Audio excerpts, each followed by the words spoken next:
Don Alejandro. Hola, ¿cómo están? ¿Bien o no? ¿Todo bien? Todo muy bien. Un placer conocerte, Alejandro. Gracias, Antonio, igualmente.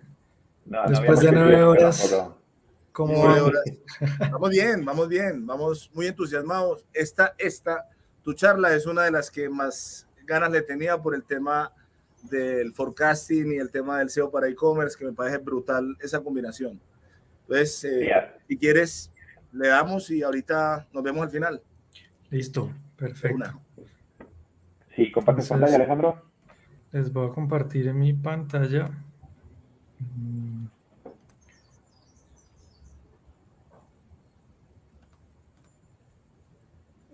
Por favor, me confirman cuando la vean.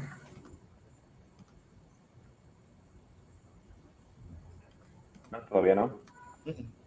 Ya. Ahora sí que parece que listo. Entonces ahí no los voy a ver, pero cualquier cosa me interrumpen. De una, aquí vamos a estar. Perfecto. Pues nada, todo tuyo, Alejandro. Listo, muchas gracias. Entonces, bueno, buenas tardes a todos. En este rato voy a tratar de abordar 4 retos o 4 preguntas que me han surgido particularmente a mí trabajando para un e-commerce, que al final terminan siendo preguntas muy generales para quienes trabajamos en SEO, pero en e-commerce tienen como un énfasis particular. Entonces, para empezar, pues les cuento, mi nombre es Alejandro Moñino y actualmente soy SEO Manager regional para Adidas y para la marca Reebok. Soy comunicador social de profesión, tengo una maestría en comunicación digital y también trabajo como docente en un par de programas de maestría y de especialización. Estas son algunas de las marcas con las que he trabajado. Y ahí he aprendido, digamos, varias de las cosas que voy a contar a continuación. Entonces, lo primero es que se preguntarán qué tiene que ver este GIF con lo que vamos a hablar. Y decidí poner este GIF porque tiene todo que ver con mi profesión, con mi formación profesional. Cuando yo estudiaba comunicación, pues estaba haciendo un énfasis que era el énfasis de producción audiovisual. Entonces, generalmente mis compañeros de la universidad siempre me ponían frente a la cámara a hacer el ridículo, y este era uno de esos videos universitarios que hicimos, un stop motion, en el que yo aparecía animado cuadro a cuadro. Ahora que lo pienso y ahora que reviso, creo que aquí realmente lo que estaba haciendo era huirle a los números. Generalmente quienes trabajamos quienes estudiamos comunicación, de alguna manera no somos muy afines a este tema de los números, y estamos más enfocados como en otros temas. Sin embargo, ya cuando empecé a trabajar en el tema digital, me di cuenta que los números eran importantes. Yo antes realmente pensaba que el lenguaje universal era la música, pero cuando trabajaba principalmente en agencias y tenía que ir a hacer una presentación de alguna estrategia de SEO, siempre terminaba con la parte más crítica, que es presentar el presupuesto que uno va a cobrar por el servicio que va a prestar de SEO. Y la pregunta que siempre se devuelve es, si yo le pago a usted este dinero, ¿usted qué me va a dar a cambio? Y entonces en esa pregunta siempre llegábamos al tema del forecasting. Es entender cómo las acciones que generamos desde el posicionamiento orgánico van a tener un impacto en un negocio. Si hablamos de e-commerce puntualmente, van a tener un impacto real en un negocio. Y entonces acá me remito a lo que comentaban, si no me equivoco, Paula Álvarez esta mañana, y es que tenemos que empezar a ver SEO como un canal estratégico de consecución de objetivos de negocio. En mi experiencia, digamos, tratando de conformar equipos de SEO o entrevistando profesionales de SEO, creo que ese es uno de los puntos en los cuales hay un gap mayor. Siento que el profesional de SEO, sobre todo los más jóvenes, están muy enfocados en el core de lo que hacemos, de optimización, de posicionamiento, de temas técnicos, que son realmente importantes. Definitivamente es la base de todo lo que hacemos, pero al final no podemos dejar de entender que esto tiene unos propósitos de negocio. Y en ese sentido, en la medida en que podamos entender la participación del canal orgánico y el aporte que puede dar a un e-commerce en este caso, pues vamos a tener todavía mucha más relevancia y además muchos más recursos, porque si bien es cierto que SEO es un canal bastante rentable, no es un canal gratis. Entonces, la inversión que hagamos en SEO también tiene que verse reflejada en resultados y desde nuestro rol como profesionales es lo que tenemos que hacerle entender a un cliente o hacer entender dentro de pues, nuestras empresas. SEO es un canal estratégico. Y entonces, cuando nos preguntamos qué podemos esperar de SEO y cuando empezamos a pensar en forecasting, hay algunas consideraciones iniciales que debemos tener en cuenta. Y acá me basé en un contenido que presentaba un consultor inglés que se llama Andrew Charlton y él, digamos que aborda algunos temas como lo que sabemos. Y entonces dentro de lo que sabemos está alguna información histórica que puede ser de tráfico, pueden ser CTRs, pueden ser datos de posicionamiento frente a palabras clave. Y eso lo podemos saber porque tenemos acceso a nuestras propias herramientas o porque de alguna manera tenemos datos de la industria, en fin, son datos a los que podemos acceder. También hay cosas que sabemos que no sabemos y dentro de ellas está, por ejemplo, los factores de posicionamiento. En general, quienes trabajamos en esto tenemos claro cuáles son los factores de posicionamiento, pero al final no podemos determinar qué factores de estos nos están determinando si estamos en primera posición o en segunda o si escalamos o no. Y además porque esto en cada caso es muy particular. Entonces conocemos los factores, pero no sabemos puntualmente cómo operan en uno u otro o en una u otra palabra clave. Por otro lado están las actualizaciones de algoritmo. Sabemos que Google tiene muchas actualizaciones de algoritmo a lo largo del año. Sabemos que estas actualizaciones van a ocurrir en algún momento, pero nunca sabemos específicamente qué es lo que va a cambiar y no sabemos cuándo va a cambiar. Entonces, esa es una certeza que tenemos, pero no tenemos el detalle de lo que va a pasar. Y por último, también hay una información o formas de presentar los contenidos en la SERP que tienden a cambiar en el momento en que Google lo quiera hacer. Y eso tampoco lo podemos saber. Y el tema que ha estado siendo recurrente en las últimas semanas, que ya tiene el hashtag TitleGedon, pues es este cambio de los títulos que está haciendo Google en los resultados de búsqueda. Estas son cosas que efectivamente podemos esperar en algún momento, pero no sabemos ni cómo ni cuándo. Y por último, dentro de esas consideraciones está lo que no sabemos y que ni siquiera imaginamos. Y entonces aquí pongo algunos ejemplos que en nuestro caso nos han impactado particularmente. Uno de ellos de manera positiva es la contratación de Cristiano Ronaldo al Manchester. No lo sabíamos, no lo imaginábamos y por supuesto cuando se dio este hecho, el tráfico hacia las páginas o los productos del Manchester de Adidas pues se disparó. Otro caso también importante que se dio, y acá decidí no poner ningún meme del Santa Fe, es cuando jugaron el partido de Copa Libertadores, si no me equivoco, Santa Fe y River Plate, y por el tema del COVID, River Plate no tenía a sus jugadores completos, no tenía arqueros, y entonces terminó tapando un jugador de campo que incluso estaba lesionado, y ese partido lo terminó ganando River Plate. Por supuesto, las búsquedas de camiseta verde de Enzo Pérez se dispararon y nos generó un pico de tráfico que tampoco nos hubiéramos imaginado. ¿Quién se iba a imaginar que Santa Fe iba a perder ese partido casi que con la suplencia de River? Pero así fue. Eso en cuanto a casos de tráfico que hemos visto incrementar, pero también ha pasado todo lo contrario. En Colombia en mayo se dio una serie de protestas y de un paro generalizado que nunca hubiéramos visto venir y eso hizo que el interés de las personas se volcara en otros temas, la incertidumbre se apoderó como del país y eso lo vimos reflejado en pérdidas de tráfico en el mes de mayo.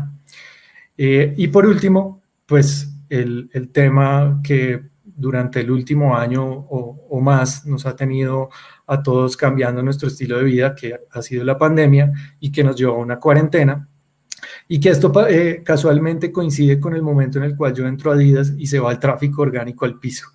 Entonces no fue un momento, no pude entrar en un momento más complicado, pero son cosas con las que tenemos que lidiar y que definitivamente no tenemos forma de saber. Entonces, en ese panorama nos movemos en el canal orgánico tratando de hacer estimaciones de los KPIs más importantes que tenemos en nuestro canal. Y cuando pensamos en forecasting, de alguna manera tratamos de mirar al futuro. El forecasting asume que el futuro va a ser similar al pasado, pero lo único cierto es que el futuro nadie lo sabe, y mucho menos en orgánico por todo esto que acabamos de ver. Pero aún así, tenemos que ir al pasado porque es la única fuente de datos cierta que tenemos para tratar de proyectar como lo que podemos llegar a obtener con el trabajo que hacemos en SEO. Entonces, un proceso más o menos regular de forecasting comienza con recolección de datos, que es justamente lo que venía mencionando. De qué manera podemos empezar a entender lo que ha pasado y a tomar esos números para luego pasar a una fase de análisis de los datos. Y entonces entender por qué si en un mes hay un mayor tráfico o un menor tráfico, a qué está respondiendo ese cambio en el comportamiento de un sitio web. Entonces entender eso es fundamental porque el dato solo no es suficiente. Analizar eso, verlo en perspectiva, incluso con lo que les estaba comentando del paro que hubo en Colombia, cuál era la situación social que tal vez está haciendo que la gente vuelva su interés hacia otros temas. Entonces, analizar esos datos es muy importante. Luego está aplicar la fórmula de proyección, que digamos es una técnica que ya cada cual puede empezar a depurar, de qué manera empieza a hacer esas proyecciones a partir de la información del pasado. Y por último, algo que es absolutamente importante y es la evaluación frente a los resultados. Es decir, tomar en una balanza esa proyección inicial que yo hice y empezar a ver qué tanto se asemeja o no al resultado que yo estoy teniendo y empezar a identificar dónde pueden estar esas brechas en lo que yo proyectaba y en lo que efectivamente se está generando. Entonces hay algunas maneras de hacerlo o formas en las cuales podríamos llegar a una proyección, y la primera podría ser a partir de keywords, que es como el fundamento sobre el que trabajamos de alguna manera. Pero digamos que es tal vez la forma más incierta en la que podemos hacer una proyección de tráfico o un forecasting. Entonces se trata de identificar un grupo de palabras que vamos a trabajar y sobre ellas hallar el volumen de búsqueda, proyectar un posicionamiento y a partir de un CTR promedio llegar a una estimación de clics. Pero entonces cuando tenemos una aproximación de estas, pues tendríamos que hacernos varias preguntas. Y la primera de ellas es, ¿qué tan fiables son las fuentes de datos que nos dan el volumen de búsqueda de una palabra? Y entonces, hoy lo mencionaba, no recuerdo puntualmente en cuál de las charlas, pero al final lo que estamos tomando es una información de Google, que es la que dan todas las herramientas, y en últimas, pues deberíamos preguntarnos qué tan cierta es esa información. Sin embargo, pues es la única información que tenemos a fin de cuentas en términos de volúmenes de tráfico. Entonces, esa es una de las primeras cosas que podríamos preguntarnos. La segunda es cómo podemos llegar a una estimación de posicionamiento. O sea, ¿qué información podemos tener para decir es que en X cantidad de tiempo yo voy a lograr cierta posición o no?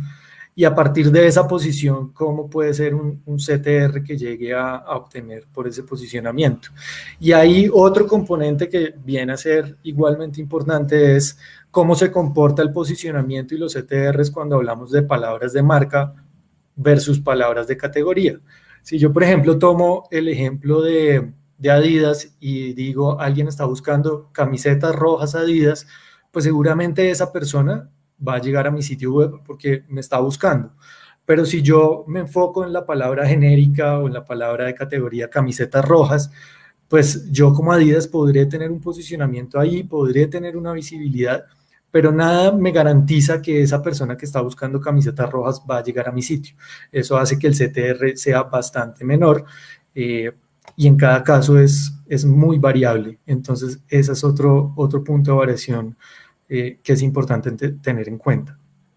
Y esta fórmula nos va a llevar a un dato de clics, pero también tenemos que tener presente que clics y tráfico no es lo mismo. Entonces, este es un ejemplo de lo que podríamos hacer como una proyección de tráfico de esta manera, que cogí cualquier palabra, en este caso choripanes, que tiene un volumen de búsqueda de 6,400 promedio al mes. Si yo alcanzara una quinta posición, voy y busco en alguna de las herramientas que esa posición tiene un CTR promedio de 1,7 para esa palabra clave, y eso me va a dar un estimado de clics. Entonces así puedo tener, digamos, alguna estimación, pero está sujeta a un montón de variables que yo no puedo controlar y que ni siquiera puedo tener certeza de que me van a funcionar. Entonces, digamos que es una manera de proyectar tráfico o proyectar clics, pero resulta demasiado volátil. Otra manera es pensar más en datos históricos que yo pueda tener de tráfico. Y entonces aquí lo ideal es poder tener por lo menos 2 años de historial de tráfico para empezar a entender temporalidades. Y sobre todo porque no es lo mismo lo que pasa en un mes y lo que pasa en el otro. Entonces, para hacer una estimación de tráfico o entender un poco más las tendencias, tiene mucho más sentido comparar mes sobre mes, mes sobre año anterior que mes sobre mes consecutivo, porque las temporalidades cambian mucho, pero si yo tengo acceso a esa información histórica, pues seguramente voy a poder entender un poco más cómo funcionan esas temporalidades. Aparte de esos datos, pues identificar como hitos en cada momento es un tema que resulta totalmente importante, tanto para bien como para mal, y pensar si esas cosas se repetirán. Y es lo que veíamos, por ejemplo, de que el Manchester contrató a Cristiano Ronaldo y eso me disparó el tráfico. Si yo logro entender eso, pues seguramente voy a saber que cuando yo haga una proyección para el próximo año, probablemente no voy a contar con ese hecho que fue tan puntual y tan concreto, y voy a hacer un forecasting mucho más aterrizado, o voy a hacer una proyección que se ajuste muchísimo más a una posible realidad del próximo año. Y para eso es fundamental que yo pueda ir haciendo como un seguimiento, que lo puedo hacer incluso en Google Analytics, marcando como esos momentos.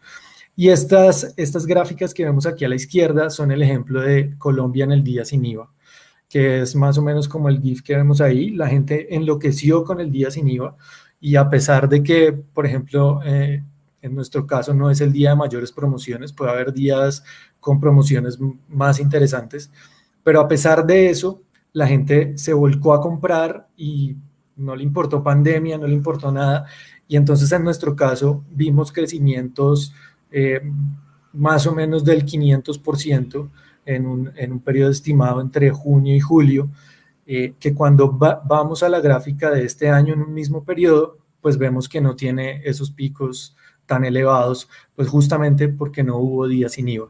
Entonces, tener claros esos hitos en cada momento o entender y procesar esa información, pues me permite a mí tener estimaciones muchísimo más aproximadas, o eventualmente, pues algo que pasa en los e-commerce es que hay eventos que son recurrentes. Entonces, bueno, este es el caso del día sin IVA, pero también está, por ejemplo, el Black Friday, y el Black Friday suele ocurrir para la misma fecha, mes tras mes. Entonces, si yo puedo saber que en el Black Friday mi tráfico se incrementa en X%, pues yo puedo proyectarlo igualmente para el próximo mes. Y en el caso en el que el evento llegara a cancelarse, o por alguna razón no se hace, o la marca no se inscribe dentro del evento, pues también puedo proyectar una pérdida que puedo tener por ese tráfico que me va a dejar de llegar. Entonces, resumiendo un poco este tema de forecasting, que para mí es fundamental por lo que les comentaba, de qué manera nosotros desde el canal orgánico y desde las acciones más específicas o más técnicas de SEO podemos explicar mejor nuestra participación dentro de un negocio. Pues medir variables mensuales y promediar eso año tras año nos ayuda muchísimo para entender si existen patrones por temporalidad. Es decir, si yo puedo identificar, por ejemplo, que entre noviembre y diciembre hay un decrecimiento de tráfico, pues evidentemente porque en noviembre la gente está comprando todos sus regalos de Navidad, en noviembre ocurren eventos como el que mencionaba el Black Friday, mientras que en diciembre no.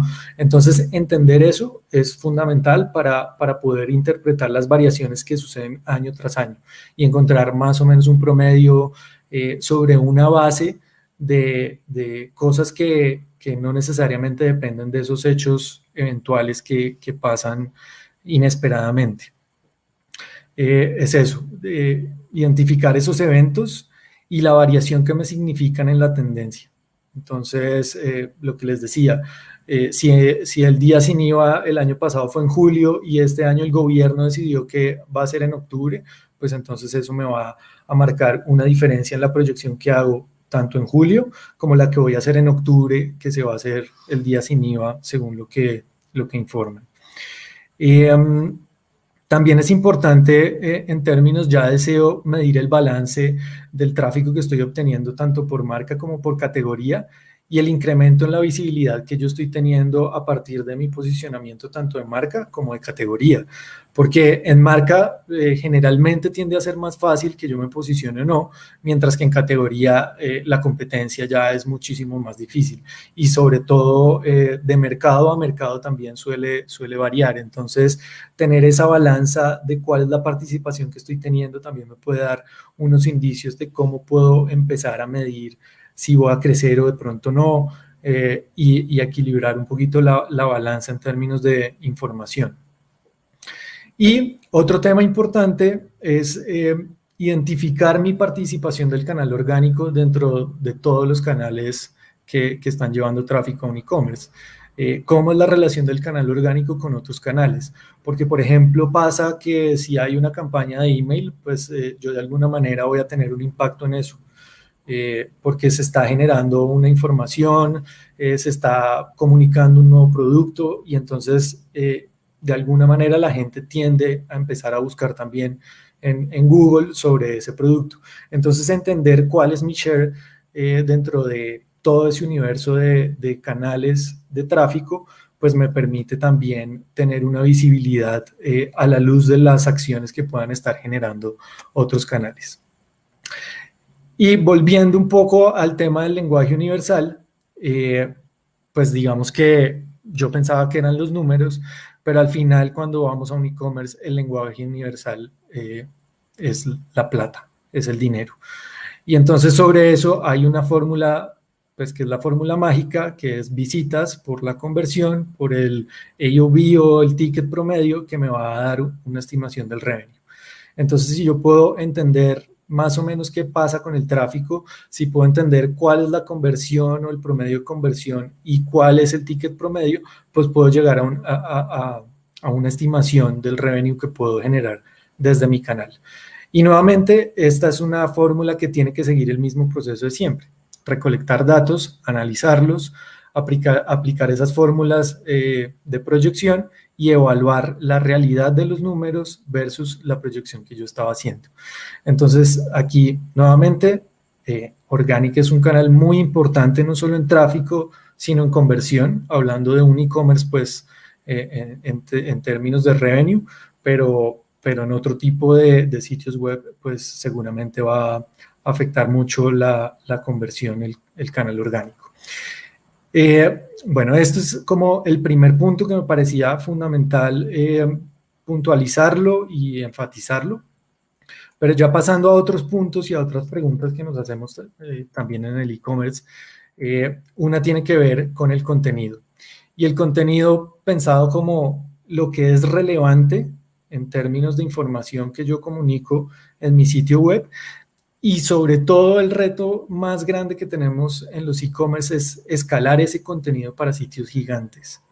Y en general los e-commerce tienden a ser sitios gigantes porque se componen de páginas de productos, cada producto tiene una página, existen las páginas de categoría o los catálogos, existen las páginas de tipo blog, y entonces pensar en términos de contenido para un ecosistema tan grande siempre es un reto. Y la primera base que tenemos para pensar en contenido pues es el Keyword Research. Pero Keyword Research en el 2021 tiene que ir mucho más allá de volúmenes de búsqueda. Pensar en volúmenes de búsqueda solamente es como si estuviéramos en el año 2010 y fuéramos a navegar en nuestro BlackBerry, pero ya digamos que la investigación de palabras clave tiene que estar enfocada en identificar la intención de búsqueda. Y eso me va a determinar qué tipo de contenido es el que yo debo generar y dónde debo ubicar ese contenido. Entonces aquí tengo un ejemplo de la búsqueda de cómo elegir la talla correcta de un top deportivo. Si yo identifico que eso puede tener un volumen de búsqueda importante, pero decido incluir ese contenido en una página de producto, pues realmente es muy difícil que yo vaya a lograr un posicionamiento para esa consulta, porque al final Google es lo suficientemente inteligente para saber que yo estoy ubicando un contenido en una página que al final no está ofreciendo la información que la persona quiere ver. Entonces es fundamental eso en términos de contenido. Y lo mismo en las páginas ya de producto. Las descripciones de productos son fundamentales cuando pensamos en contenido para un e-commerce.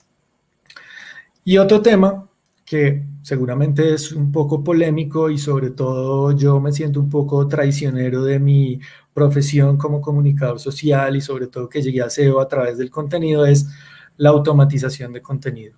Y automatizar el contenido puede que no sea una práctica en algunos casos tan aceptada, pero es una práctica que definitivamente funciona. Y funciona porque cuando hablamos de volúmenes como los que tenemos en un e-commerce, no hay presupuesto que alcance para generar contenido único para cada URL y no hay tiempo suficiente para hacerlo. Entonces, en nuestro caso hicimos un proyecto de implementación de contenido automatizado y los resultados que tuvimos es que en las páginas en las cuales implementamos contenido automatizado incrementaron un 65% el tráfico comparado con el periodo previo a la implementación, mientras que las páginas que no tuvieron esa implementación solamente crecieron un 21%. Y en términos de revenue, pues el crecimiento fue del 32% para esas páginas frente al 4% que no tuvieron el contenido automatizado. Sin embargo, como todo en SEO y nuestra palabra favorita, depende. Entonces, no podemos pensar que el contenido automatizado funciona siempre. No todo el contenido se debe automatizar. Y al final, si el contenido automatizado no brinda algún valor para el usuario o alguna información relevante dentro de la URL en la que está ubicado, tal vez no vale la pena hacerlo. Entonces, en mi experiencia, el contenido automatizado funciona, pero siempre depende en dónde, para qué y por qué. Si yo voy a escribir un contenido médico, seguramente un contenido automatizado no me va a funcionar muy bien. El tercer punto que me parece fundamental y que es un reto también para los e-commerce, o la pregunta que surge es, ¿cómo gestionar el rastreo para sitios que tienen miles o millones de URLs? Y entonces acá pongo un caso hipotético, pero que puede ser real, y es que, no sé, digamos que yo quisiera regalarle unos zapatos a mi mamá. Resulta que mi mamá ahora está aficionada a caminar y sale a caminar siempre con sus amigas, y ella le interesa mucho que los zapatos le combinen con todo el outfit, entonces quiere que sí o sí sean blancos, pero además mi mamá también está interesada en que los productos que usa en adelante sean sostenibles. Entonces yo voy al e-commerce y empiezo a hacer la búsqueda y empiezo a filtrar para encontrar el zapato ideal para mi mamá. Y entonces, si se dan cuenta, acá estoy generando 5 filtros de producto que al final me van a generar una URL de este tipo. Y entonces, si pensamos en la cantidad posible de combinaciones sobre estos filtros, pues esto nos va a generar millones de URLs. Ahora, que esto sea relevante en términos de búsqueda, pues no sé. No sé si alguien más, sea como mi mamá, que tiene estos gustos tan específicos y que esté buscando productos tan particulares. Entonces, esto lo que hace es complejizar muchísimo nuestro sitio web y genera un reto de rastreo porque va a restar cierta prioridad a las URLs que tal vez sí puedan tener una relevancia mayor. Y entonces me encontré con este gráfico que tomé del sitio de Aleida Solís, que me parece que resume perfecto cómo definir si se indexa o no una URL en particular. Entonces, lo primero que hay que preguntarse es si hay demanda para esa búsqueda. Entonces, si no hay demanda, pues no indexe. Lo siguiente es si efectivamente sí tiene demanda, yo tengo un stock suficiente que pueda satisfacer esa búsqueda que está haciendo la persona. Si no, pues no indexe. Pero si sí, entonces sí indexe. Entonces esto lo que hace es optimizar un poco el rastreo que Google puede hacer de nuestro sitio y otorgar relevancia a las categorías donde de verdad tengamos nosotros un potencial de posicionamiento y de capturar tráfico y a su vez conversión que se convierte en revenue a largo plazo. Esto lo podemos manejar a través de etiquetas no index y también reforzar a través del robots.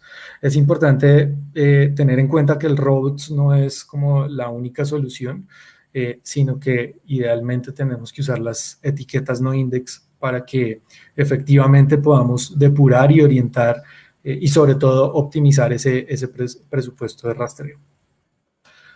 Otro cuarto punto súper importante y otro reto que tenemos es cómo dar visibilidad a categorías clave. Y esto ocurre porque normalmente el espacio que tenemos, por ejemplo, en el menú principal, siempre es limitado. No tenemos la posibilidad de poner todo lo que resulta relevante en términos de categorías o de URLs de nuestro e-commerce en el menú principal. Entonces tenemos que encontrar la manera en la cual, a partir de enlaces internos estratégicamente ubicados, podamos ayudar a que el rastreo pueda llegar a esas URLs y asimismo nos pueda generar un mayor posicionamiento. Ahí es clave entender cuándo hay una demanda significativa de tráfico y que definitivamente no podamos incluir en los puntos de enlace más importantes, ya sea en el home o eventualmente en el footer o en las páginas principales de categoría. Y lo otro es la relevancia en la ubicación.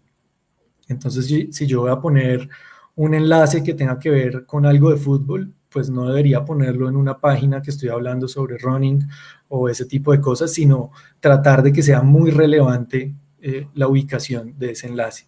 Sobre esto también tuvimos un experimento, un proyecto de enlazado interno que en uno de los mercados nos generó un crecimiento en visitas para las URLs que trabajamos en el proyecto de enlaces internos del 32%, mientras que el tráfico general estaba decreciendo el 5%. Entonces, definitivamente pensar en enlaces internos es fundamental para darle visibilidad a esas categorías clave que tal vez no nos quepan en otro espacio o no cuenten con los suficientes enlaces internos. Y por último, en un e-commerce tenemos el tema de la canibalización.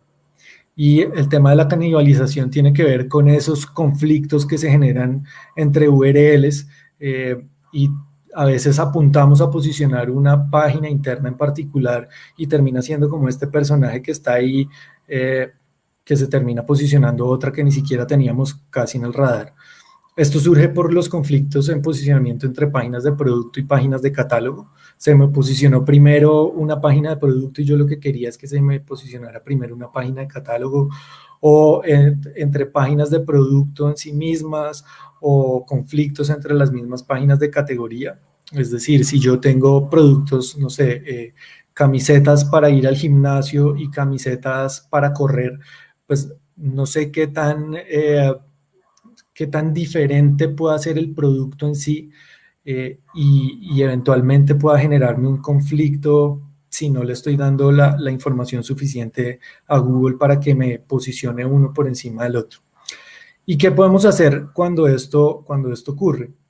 Entonces, lo primero que es recomendable o que por lo menos creo que nos da mucha claridad es tratar de apuntar una keyword por cada URL y hacer un mapeo entre esas equivalencias. ¿Dónde está la keyword a la que yo le estoy apuntando y dónde está la URL? Y esto, digamos que nos funciona en un e-commerce porque tenemos casi que URLs infinitas para tratar de ubicar keywords en cada una de ellas y que sean muy descriptivas del contenido que tengo.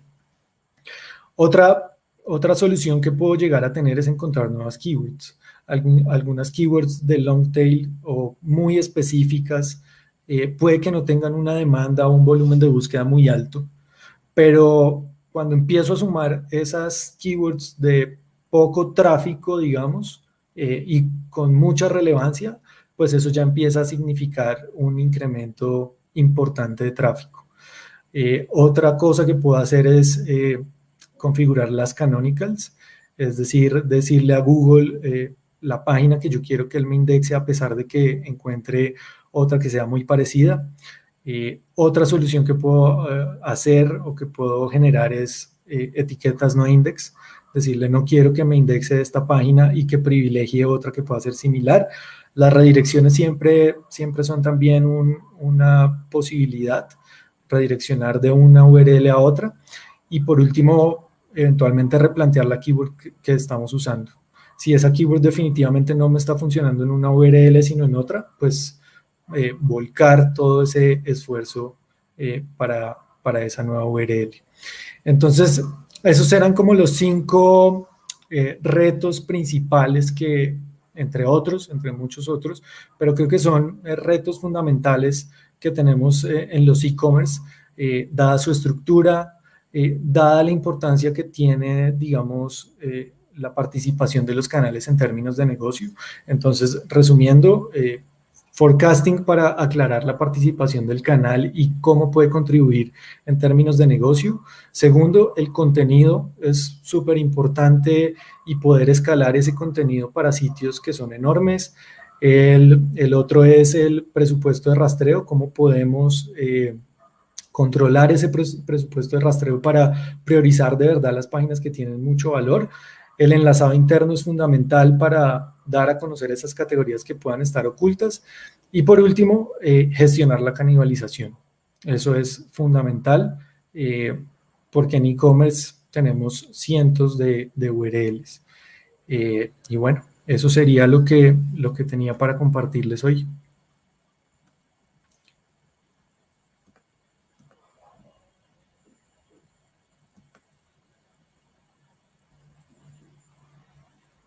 Creo que estás en...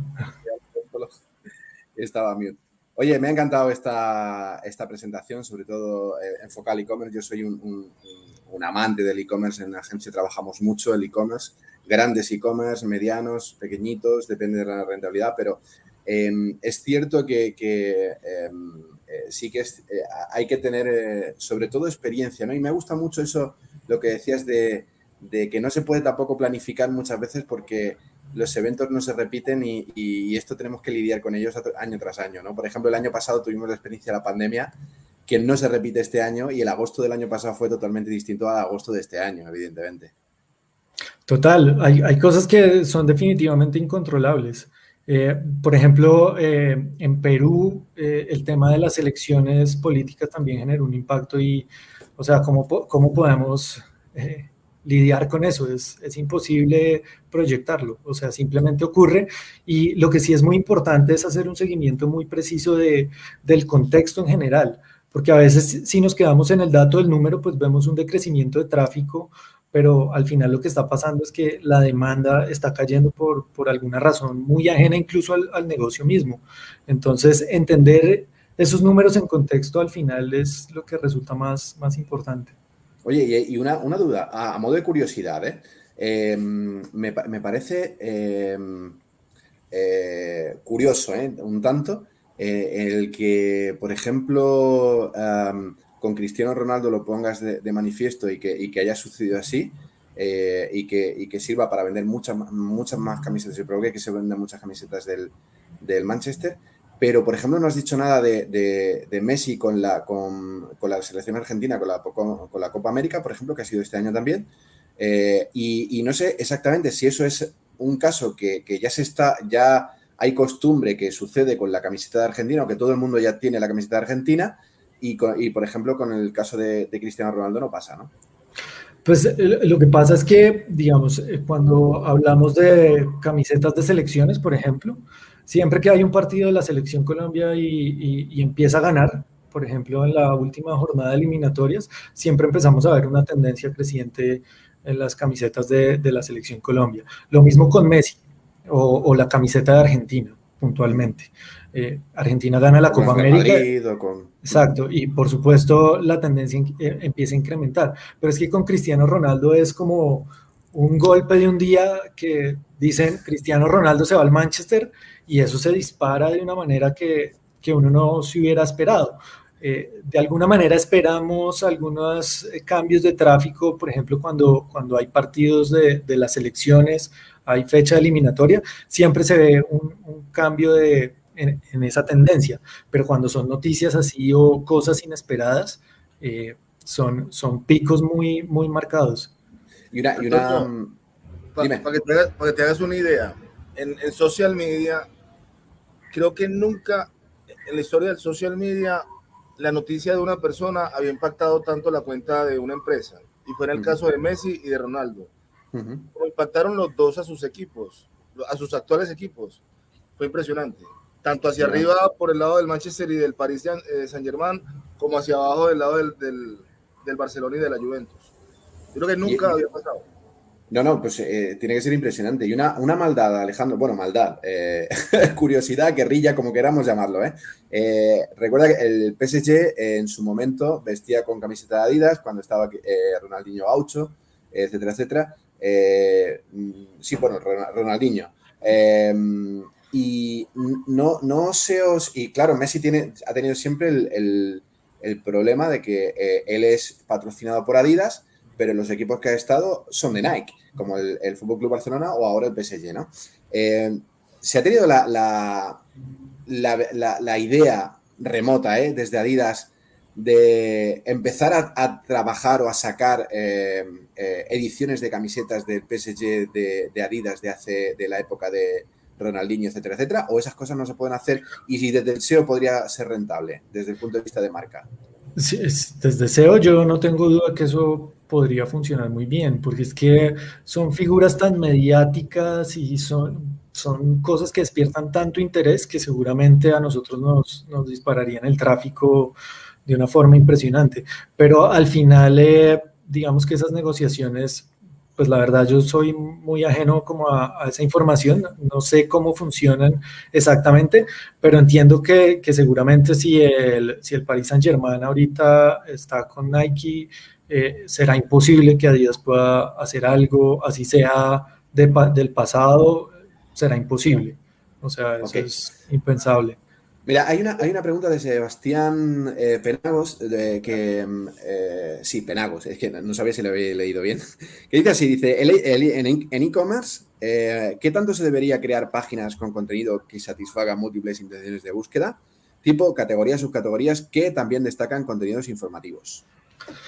Yo creo que tiene mucho sentido en la medida en que uno debería abarcar como todo el proceso de compra. Y ese proceso empieza con personas buscando simplemente información, o pues como el caso que yo compartía de tallas de tops deportivos. Si yo desde ese momento ya puedo involucrar a mi usuario en ese recorrido hasta que ocurra el proceso de compra, pues es ideal. Entonces yo creo que sí se debe apuntar a los diferentes momentos en los que se encuentra el usuario, pero sí tener mucho cuidado en el tema de canibalización.